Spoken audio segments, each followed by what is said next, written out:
রসালো আর তুলতুলে গোলাপ জামুন মিষ্টি ঘরে সহজে কিভাবে তৈরি করা যায় চলুন আজকে দেখিয়ে দিচ্ছি।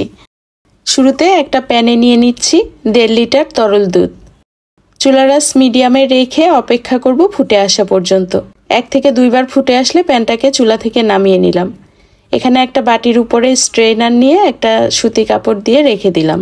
3 টেবিল চামচ হোয়াইট ভিনেগারের মধ্যে আধা কাপ পানি দিয়ে ভালো করে মিশিয়ে একটা পাশে রেখে দিলাম। দুধ নামিয়ে নেওয়ার পরে 2 মিনিটের মতো হালকা ঠান্ডা করে নিয়ে এর মধ্যে ভিনেগার মিশ্রিত পানি অল্প অল্প করে দিতে হবে আর একই দিকে ঘোরাতে হবে। ছানা আর পানি আলাদা হয়ে গেলে সুতি কাপড়ে ঢেলে নিয়ে ট্যাপের নিচে নিয়ে পানি ছেড়ে ভালো মতো ধুয়ে নিব। আলতো হাতে চেপে পানি বের করে নিয়ে এবার 2.5 ঘন্টার জন্য ঝুলিয়ে রেখেছিলাম। একটু দেখিয়ে দিচ্ছি, 1.5 লিটার দুধের এখানে 1 কাপের চেয়ে একটু বেশি ছানা হয়েছে। ছানাটা যদি এরকম ক্রিমের মতো হয় তাহলে বুঝতে হবে যে পারফেক্ট হয়েছে। 2 থেকে 3 মিনিটের মতো ম্যাশ করে নিলাম, একটা পাশে রেখে দিচ্ছি। এখানে 1/3 কাপ ময়দা, আধা কাপ গুঁড়া দুধ, 1 চা চামচ চিনি, আধা চা চামচ বেকিং পাউডার আর 1 চা চামচ ঘি ভালো করে মিশিয়ে নিলাম। এবার এর মধ্যে আগে থেকে ম্যাশ করে রাখা ছানাটা দিয়ে আবারও ভালো করে মিশিয়ে নিচ্ছি। যদি ড্রাই মনে হয় তাহলে পানি দিয়ে মিশিয়ে নিতে হবে। এই ডোটাকে কিন্তু একদমই শক্ত করা যাবে না।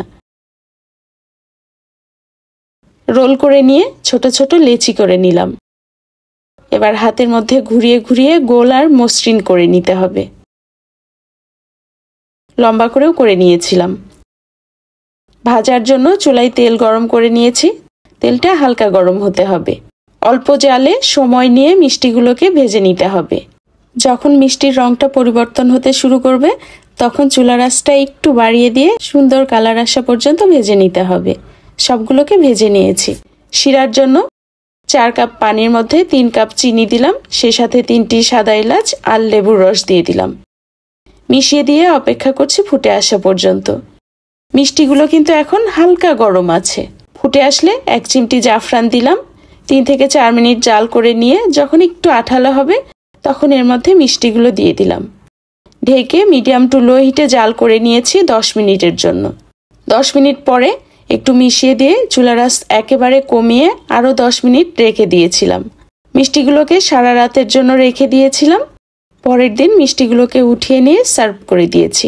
কেটে দেখিয়ে দিচ্ছি, দেখুন কতটা সফট হয়েছে। এভাবে বাসায় তৈরি করে দেখতে পারেন। আশা করছি আপনাদের মিষ্টিগুলো পারফেক্ট হবে।